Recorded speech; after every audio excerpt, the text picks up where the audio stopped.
Welcome. In front of me is a INFINIX Hot 20, and today I will show you a couple tweaks and the tricks you can do on this phone.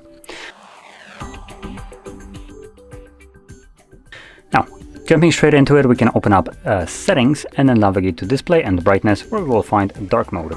So this will be the first one. Now we have a light and dark, it's called theme, it's basically a mode anyway, but you can hard switch it so it's permanently in one or the other, or you can navigate into schedule and select it to be under custom schedule, meaning you choose the time at which point it switches, or you can select it to be sunset to sunrise. And I would probably recommend sticking with one of those, because this will give you what I would consider best of both worlds, specifically in summer, when, for instance, daytime is really bright. You have sun outside, right? So seeing a relatively dim display already, along with dark mode, might be a bit difficult. So this will then make it so during the daytime it is in light mode, which I would consider to be a little bit easier to see. While during the nighttime it switches back to dark mode, so you don't get flashbanged by your device. Now moving on to the next one, which is also under the display and brightness, it's going to be the refresh rate, which is above our dark mode. And you have 120, 60 or auto switch.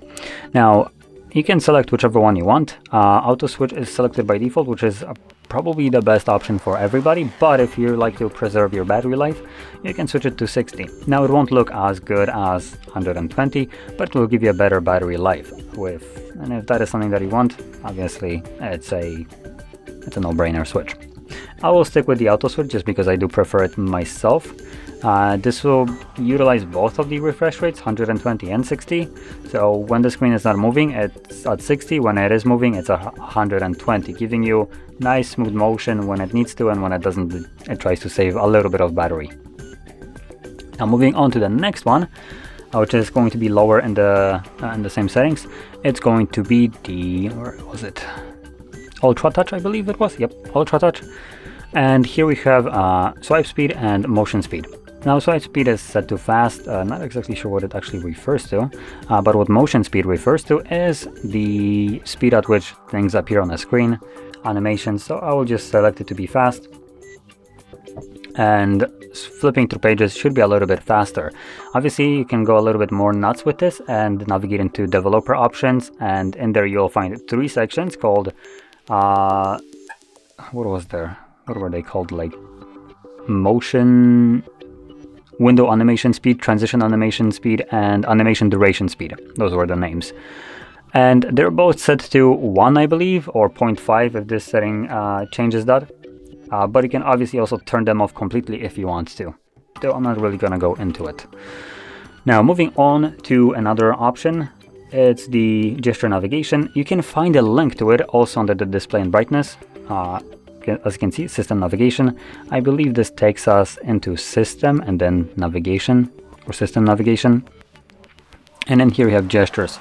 So you can swap to them and have the nice gesture navigation with no bar at the bottom, no buttons or anything like that. And the way you navigate is you swipe up on it to go home, swipe up and hold to go to recent, and swipe from either side to go back. Pretty nice and intuitive way of navigating to your system. And I do personally really like it. Now moving on to the last option that I wanted to show you, it's going to be the Smart Scene, and that is under the AI Assistant. Now we have it right over here, and as you can see, it is enabled by default, and what it supposedly does is just adjusts, I think, something like notifications based on apps that you use. So it tries to define scenarios of apps that you might need at the moment and information about them, and just kind of gives it to you. Now it does give you a little bit of a guide right here, or overview of this. So recommended sport events, flight services, and more based on the usage scenario. It is pretty vague, but if you see something that is looking a little bit weird, that's probably it, the option right here. Now you can obviously turn it off if you don't care for it. You can customize it if it displays too much information, so you could disable some of those things and just have it fit your needs a little bit more. So there we go. Now anyway, with this being said, this would conclude the tweaks and tricks that I want to show you. So if you found this video helpful, don't forget to hit like, subscribe, and thanks for watching.